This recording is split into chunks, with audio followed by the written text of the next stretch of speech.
Welcome to today's presentation and thank you for tuning in. My name is Moritz Fischer. I am working as sales engineer at HAMAMATSU with a focus on analytical applications. Without a trace, or rather with a trace, that's the slogan of this webinar because we will be discussing Raman spectroscopy, a very distinct kind of spectroscopy which can be tough to implement due to its signal strength. So you could in some way call it detective work because it can be difficult to acquire the Raman signal in a good manner. But at HAMAMATSU, we are optimistic to help you with it. Even though the extraction of Raman signals can be a hurdle, there is a high chance that you earn quite some glory by its implementation. A plethora of information is actually hidden within Raman signals. What can you expect within the following 20 minutes? I will shortly introduce HAMAMATSU Photonics as a global player in the industry. Then I will take under investigation the physical background of the Raman effect. And because there are quite some challenges with signal capturing, it is worth considering suitable sensors who can do the detective work of acquiring meaningful Raman signals. Lastly, the presentation will be completed with a look into some cases that have already been solved. That means we will have a look into existing implementations of Raman spectroscopy. First of all, why is HAMAMATSU discussing Raman applications? Thanks to our long history and our strong network, we have provided many different industries and applications with high-quality optical components, and we want to share some insights with you. We take a large pride in being a one-stop shop in the photonic and optic industry, and we have a close cooperation with a large number of OEMs who create photonic and optical devices and systems themselves. We were founded almost 70 years ago, and since then we have grown and advanced our technology ever since. In my humble opinion, there are two major aspects which make HAMAMATSU as a company unique. First, we are present and in direct contact with our customers all over the globe. And second, we put a tremendous amount of effort into research and development. That means we spend approximately 10% of our profits back into R&D. And our customers benefit greatly. Not only we have a wide lineup of standard components, but we are also always open for discussions of a product with customized specifications. So in the meantime, we have more than 15,000 officially registered products. And those are, for example, lasers, light-emitting diodes, xenon lamps, deuterium lamps, and on the sensor side, we have photodiodes, linear image sensors, two-dimensional image sensors, and so on and so forth. It even extends to X-ray products. And we have seen that one big trend in all photonics applications is Raman spectroscopy. Its share is steadily growing in various analytical measurement problems. For example, being a non-destructive technique, Raman spectroscopy can analyze historical art if you want to check its authenticity. While regular, visible spectroscopy will analyze the color only, Raman spectroscopy can also check the crystalline or molecular structure of the paint.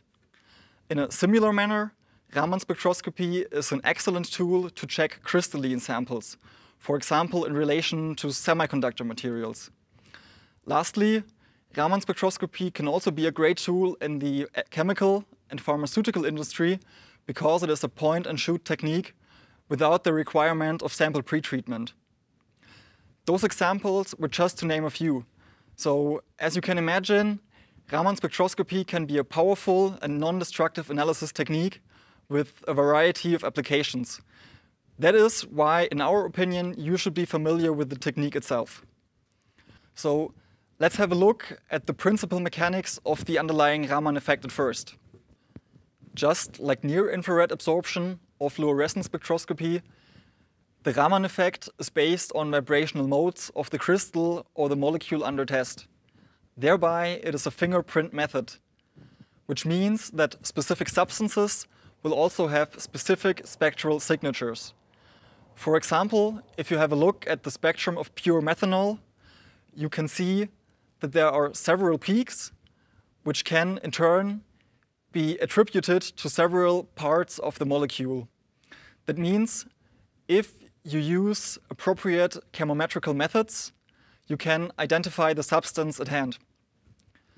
For Raman spectroscopy, the relevant spectral region is mostly the visible and the near-infrared part of the spectrum.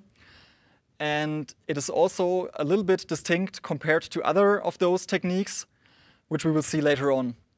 For spectroscopic measurements, it is mainly interesting because it is a non-destructive technique and it can be implemented as a point-and-shoot method. So what is the Raman effect itself? What makes Raman spectroscopy kind of difficult? For that, let's have a look at the mechanics of the signal. As already mentioned, Raman spectroscopy probes the vibrational modes of the substance under test. That means we need an excitation source, for example, a monochromatic source such as a laser, at a frequency nu0. This light will then interact coherently with the molecule or the crystal. That means instant scattering takes place instead of spontaneous emission as with fluorescence. Generally, there are three possible interactions between the incoming photon and the molecule under test. The first interaction type is the so-called Rayleigh scattering. In this case, the photon energy is not altered, so the photon frequency stays at nu0. The other two interaction types contain that the molecule under test either emits or absorbs a part of the energy. That means that in anti-Stokes scattering, the photon frequency which is emitted is slightly increased, and in Stokes scattering, the photon frequency is slightly reduced. This means that there is an energy shift of the incoming photon and the reflected photon. This energy shift is called the Raman Shift, and this is what we want to probe in Raman spectroscopy. The Stokes scattering is what takes place much more likely in comparison to anti-Stokes scattering, but still it is much less probable than Rayleigh scattering. It is peculiar about the Raman spectroscopy method that this energy shift, this Raman shift, is independent of the excitation wavelength which is used. That means Raman spectroscopy is performable in the energy range of your application's choice. Popular wavelengths are, for example, 532 nanometers, 785 nanometers, or 1064 nanometers, so classical semiconductor laser diode wavelengths. What is best for you or your application, that will depend on the investigated sample, or also on security considerations, or also simply the available laser at hand. The information content from Raman spectroscopy is rich and various. There are four categories, so to say. First of all, there is the energy shift, the Raman shift, and it will give a general information about the molecule and the crystal in the sample. Then there is the intensity, so the signal height in the spectrum, which gives evidence of the concentration of each substance. And then lastly, if you have a look at the shape of each peak, you can measure the full width at half maximum and also potential peak deviations, which in turn are a statement about the crystalline structure, the interaction with the molecules around, or also simply they are due to strain and distortion of the molecular structure. This can be nicely seen in two spectral examples. For example, if we have a look at a spectrum of different states of water, that means water vapor, liquid water, and ice, we can see that the Raman signal of water vapor is a sharp signal, a sharp peak, whereas liquid water and frozen ice, they have much broader peaks, and this is due to their molecular interaction with the surrounding molecules. In another example, we can then also understand why the Raman spectra of pure methanol and also pure ethanol look like they do. As you can see, the Raman spectrum of methanol and ethanol have some peaks which are similar and at the same place in the spectrum, but ethanol has some further peaks which are distinct. And this is due to the fact that ethanol is the larger molecule, so there are more and different vibration modes which can be excited by Raman spectroscopy. The spectra which you have just seen, those are really high quality Raman spectra. And they had good spectral resolution, a nice signal-to-noise ratio, and so on. But actually, it is not trivial to record those kind of high-quality spectra. On the contrary, it is actually quite a challenge. The share of Raman scattered light is actually ridiculously small. It is very tiny. That means the majority of the light is Rayleigh scattered, so the outgoing photon energy is the same as the ingoing photon energy. To put it in terms of numbers, the probability of Rayleigh scattering is larger by factors of millions to billions. Or to put it in other words, you could compare it to the measurement task of seeing a coin on the Mount Everest, and you do it with the same measurement instrument as measuring the height of the Mount Everest. That is why I like to compare it to a detector's work if you want to nicely resolve and capture those Raman signals. So the physical properties of the Raman effect leave us with many challenges. The Raman signal itself is very weak and faint. Furthermore, you need to have a very high spectral specificity in order to resolve narrow features. Then there is the problem of the excitation signal. That means the Rayleigh scattered light heavily disturbs the Raman signal. And also fluorescent signal needs to be filtered out, or taken into consideration at least. And lastly, dependent on the signal-to-noise ratio that you want to achieve, you can also have to face large integration times, and it is possible that you need a whole lot amount of averages. On the other hand, Raman spectroscopy also offers plenty of chances. First of all, the kind of signal generation is very distinct.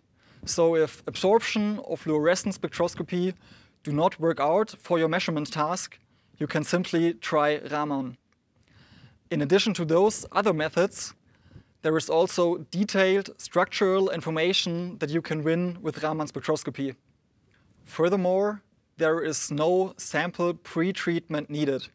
And also, the design flexibility is large. As I have already said, you can choose from a selection of excitation wavelengths, for example, 532, 785, 1064 nanometers. You can upgrade or you can use it within confocal microscopy setups. You can perform imaging with microscopy setup. And lastly, it is also upgradable to SIRS. In Raman spectroscopy, SIRS is the abbreviation for Surface Enhanced Raman Scattering, or Raman substrate. This technique is an extension to regular Raman spectroscopy if the signal strength acquired with regular Raman spectroscopy is not sufficient. In this case, one employs a substrate which has a metal structure on the substrate. For example, those can be silver or gold nanoparticles. As a consequence, the excitation light will interact with the metal substrate and the sample, which is placed as a solution on the sample, on the substrate. And then a physical effect will take place, which is called plasmonic interaction. This will enhance the Raman signal by multiple orders of magnitude. So the range for this amplification is 10 to the power of 3 up to 10 to the power of 6. As an example, you can have a look on the chart shown. It shows a spectrum of a bipyridal solution, first on a regular glass substrate as the bottom spectral line, and second, the same solution on a SIRS substrate. But please have attention that the concentration of the solution on the source substrate is lower by a factor of 100. As you can clearly see, the solution is nicely resolved in the Raman spectrum if the source method is used. So as a take-home message for this method, if you have no success with regular Raman spectroscopy, you can also try with the source method as an extension. Next up, let's have a look at how a Raman spectroscopy setup could look like. What are the basic components? Of course, a laser is needed as source. You can select a wavelength and a laser power of choice in this case. Next, you need to take care of the whole optical path. This means you need to have suitable mirrors, gratings, filters, and so on. The next key component is the sensor for signal acquisition. For this, you can either use a linear image sensor to capture the spectrum, or you can use a whole ready-made mini spectrometer. And lastly, to round this off, you need the appropriate circuitry and software. If you combine all of this together, you obtain a whole Raman module which you can use for measurement. At HAMAMATSU Photonics, we have developed many different styles of sensors and spectrometers for Raman applications. These can do the detective work in your applications. So let's have a look at some components on different integration levels. First of all, there are complete miniaturized Raman modules in our lineup. This means they are complete mini Raman systems ready for measurement. Those integrate a small laser diode. They include all of the necessary optics. They have a sample holder for a regular or a source substrate. And they have a spectroscopic sensor in board for signal acquisition. Next up, there is also the signal processing software on board. So you simply need a USB cable to display the data. This makes such kind of device a very flexible and powerful tool for mobile Raman measurements. Generally, we are quickly able to adapt to specific measurement tasks, and that is because we mount our own mini spectrometers in those Raman mini modules. Those mini spectrometers are also a great starting point for the development of a compact Raman spectroscopic system. The slide you see now shows our standard lineup of mini spectrometers, which are suitable for Raman measurements. So that means they were developed as spectrometer with focus on high sensitivity and a fine spectral resolution. They simply communicate with a computer via USB, and they are fiber coupled. That means they are an easy-to-use turnkey system which you can readily integrate in your spectroscopic system. We can help you by designing a customized spectrometer if you have a special wish, a special specification in terms of the spectral resolution or also the signal-to-noise ratio. Lastly, if you want to have the full design flexibility for your Raman spectroscopic system, I advise to choose a sensor on a component level. And there is a wide range of suitable sensors for this. So as you choose your own sensor, you can pick your own laser, you can determine the spectral resolution by choosing a focal length and a suitable grating, and you only need to take a linear image sensor as a starting point. So a linear image sensor is basically a one-dimensional array of photodiodes.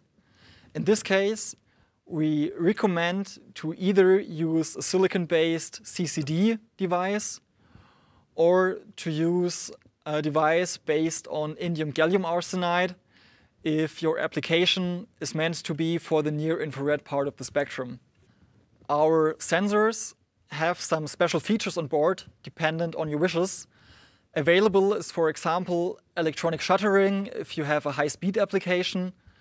We have silicon materials which are designed to be infrared enhanced. And also We can employ thermoelectric cooling in case you need long integration times. On the acquisition side, there is also a trend towards acquiring Raman spectroscopy signals with spatial resolution. As Raman spectroscopy needs high sensitivity, in turn, particularly laser scanning microscopy can ensure a good signal quality. In this case, we can recommend you to have a look at our microscanning mirrors, which are based on our microelectromechanical technology. So there is a small electromagnetic motor which drives an oscillating mirror, and this way the excitation laser can be scanned over the sample in your microscope. This way you can obtain a nice two-dimensionally scanned Raman image of your microscopic sample. So in a nutshell, if you want to perform Raman measurements or if you want to design an OEM system, there is a whole variety of different points where you can start from, ranging from a whole miniaturized portable Raman system down to single spectroscopic line sensors. But what could their implementation look like in reality? Let's have a look on cases of Raman spectroscopy which are already solved. First, to get back to the starting slide, Raman spectroscopy can be useful in the beverage industry. For example, in the determination of ethanol and methanol. You can have two applications in mind here. For instance, in a quantitative measurement, you can probe the content of ethanol, so drinking alcohol, in beverage production. This way, ethanol content can be precisely controlled, and you can guarantee that you have a homogeneous product all of the time and all over the world. In the example spectrum, you can see the Raman spectrum of an alcoholic liquor in dependency of the ethanol concentration. So you can nicely see that you can calibrate the ethanol content with it. On the other hand, we can also have a look at qualitative measurements. In 2008, in China, there was a large scandal which was about milk and milk powder.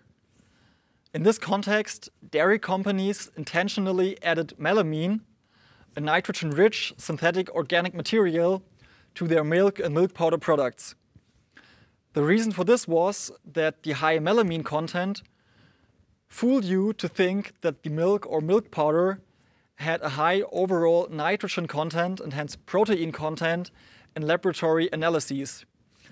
So this way, dairy companies wanted to use less amount of expensive genuine milk. However, this had heavy consequences on the human kidney upon consumption. Some children even died. So this proves that there is a necessity to detect food adulteration in a portable manner. And the suitable solution for this is, again, to use a portable Raman module in combination with source substrates, in the combination with milk powder and melamine. In the chart shown here, you have an example measurement of melamine in solution. It shows a comparison of melamine on a source substrate in comparison to melamine on a silicon substrate. Again, please take note that the concentration with the source substrate is lower by a factor of 100.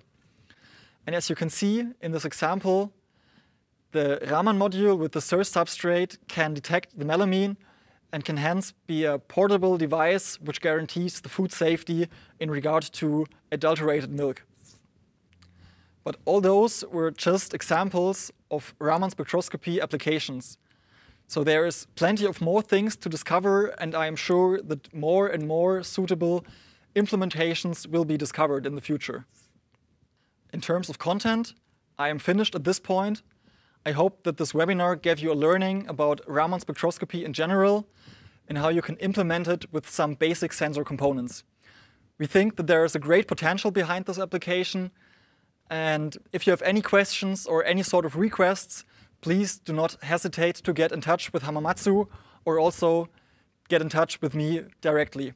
And if you think that this has been a great and informative format, you should also check out the other contents of our webinar series.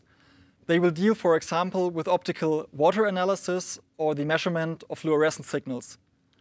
Thank you very much for listening to this talk, and take care.